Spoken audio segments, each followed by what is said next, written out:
नमस्कार किसान साथियों, स्वागत है आप सभी का पुनः एक बार फिर से आपके अपने यूट्यूब चैनल किसान मित्र यूट्यूब चैनल में। किसान साथियों, आज की वीडियो में हम जानकारी लेकर के आए हैं।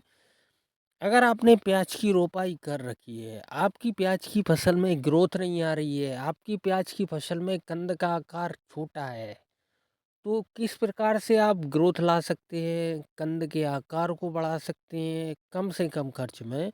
हम आपको एक ऐसी बेहतरीन टॉनिक के बारे में इस वीडियो में आज हम बताएंगे, जिसमें आपको कम खर्च में 5 तरह के पोषक तत्व आपको देखने को मिल जाएंगे, वो भी ना के बराबर खर्च में। ये प्याज की फसल के लिए कहीं ना कहीं किसी वरदान से कम नहीं है। ये टॉनिक आपको अलग से एनपीके फर्टिलाइज़र आदि लेने की कोई आवश्यकता नहीं पड़ेगी, आपको सल्फर अलग से डालने की आवश्यकता नहीं पड़ती, आपको नाइट्रोजन अलग से डालने की आवश्यकता नहीं पड़ती, आपको बोरोन का अलग से उपयोग करने की आवश्यकता नहीं पड़ेगी।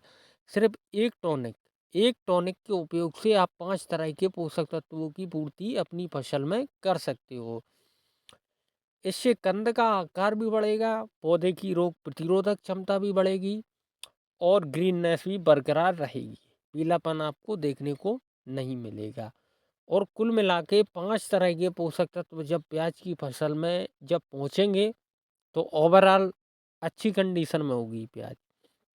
किसान साथियों, जब हम अपने खेत पर जाते हैं तो वहाँ के हालात और फसल की स्थिति का सही विश्लेषण करना बेहद ज़रूरी होता है।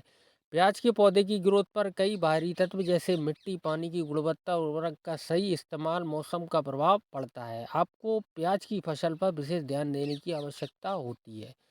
प्याज के पौधे को ठीक से बनने के लिए पर्याप्त धूप, पानी और पोषक प्राप्त हो रहा है या नहीं, आप इस बात का भी ध्यान रखें। आपने जब प्याज की पौध की रोपाई की थी तो बेसल डोज सही डाला था या नहीं डाला था, ये बात भी कहीं ना कहीं मायने रखती है। जब आपकी प्याज की पौधें 70 से 80 दिन की अवस्था में आ जाएं, तो आपको इसके कंद के आकार की स्थिति का निरीक्षण भी करना बहुत ज़रूरी होता है। आपको अगर आपको लगे कि कंद का आकार का साइज छोटा है, तो उसे बढ़ाने के लिए आपको सही तरीके से उर्वरकों और दवाइयों का उपयोग करना चाहिए। साथ ही जैसे जैसे फसल बढ़ती है, हमें भी देखना आवश्यक होता है कि फसल में किसी भी प्रकार के कीट या रोग का खतरा तो नहीं है, क्योंकि यदि पौधे पर बीमारियां लग जाएं तो पौधे का विकास रुक जाता है और फसल के कंद छोटा रह सकता है, जिसके कारण आपकी प्याज की फसल की क्वालिटी में भी काफ़ी कमी आ सकती है। किसान साथियों, प्याज की फसल में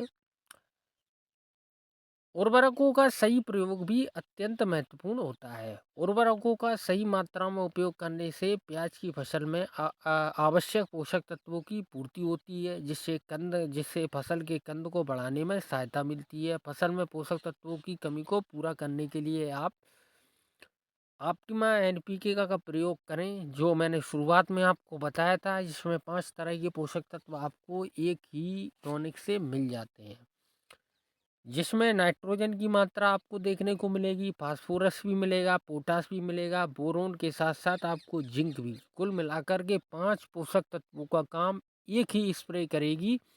ये एनपीके ऑप्टिमा कंपनी का एनपीके आता है, इसका उपयोग करें, बहुत बेहतरीन रिजल्ट आपको देखने को मिलेगा। इससे पौधों को ऊर्जा मिलती है और उनका विकास तेजी से होता है। किसान साथियों, इसका ये प्याज की फसल के लिए सबसे रामबाण दवा है, सबसे सकारात्मक प्रभाव दिखाने वाली दवा है। इससे कंद का आकार भी बढ़ेगा और प्याज की ग्रोथ भी बढ़ेगी। वीडियो पसंद आए तो चैनल को सब्सक्राइब करें। मिलते हैं को नई जानकारी के साथ वीडियो में, तब तक के लिए धन्यवाद।